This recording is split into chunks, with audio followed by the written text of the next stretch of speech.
Hey guys, I'm back. So I finished my run this morning, and now I can tell you a little bit about my first impressions of the Saucony Endorphin Shift, which is part of the Saucony Endorphin line of shoes, the Shift, the Speed, and the Endorphin Pro. So Saucony calls this their structured cushion shoe.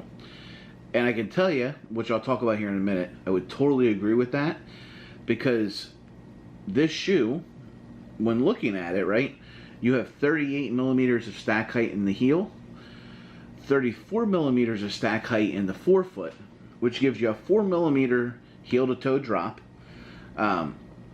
So which is normal. I think most people, most shoes run in that 4 to 8 range. Some run a little higher, and then you got zero drop shoes.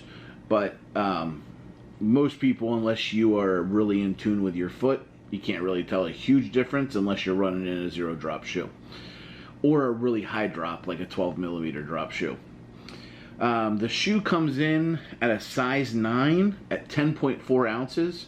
This is a size 10.5, so I'm gathering this is probably up closer to that 12 ounce range.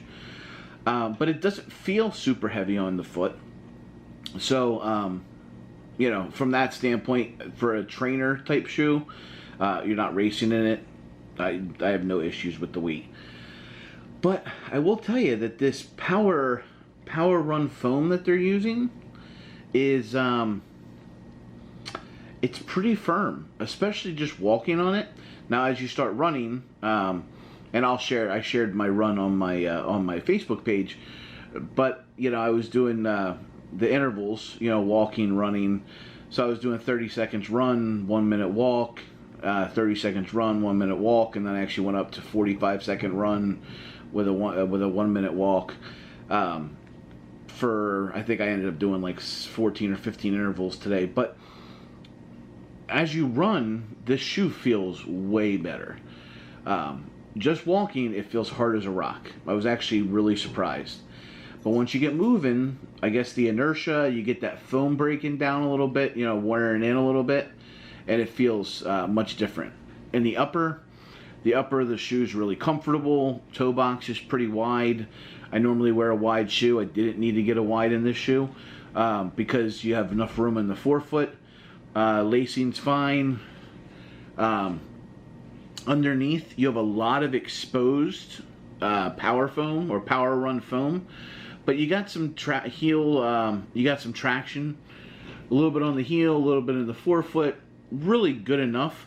You know, it was wet out this morning. It rained last night. I was running on a paved path. I didn't slip. I didn't have any issues going around bends or turns or anything like that. So really, you know, no concerns there. So, you know, I can honestly tell you that first, this shoe fits well. I like the way it feels when I start running. It makes, it's not a stability shoe. They call it the structured cushion.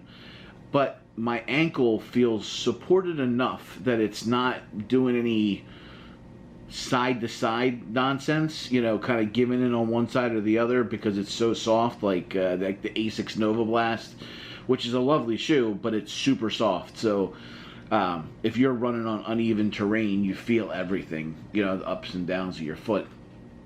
So with this, especially running on pavement, I thought that this was actually really phenomenal. So yeah, I will eventually give this a full review once I get this up to 35 or 40 miles.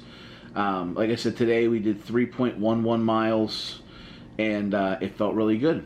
So anyways, I do appreciate you watching. I appreciate you checking it out. And as always, stay healthy, find your happy, and seek to inspire. Thanks. I'll talk to you soon. Bye.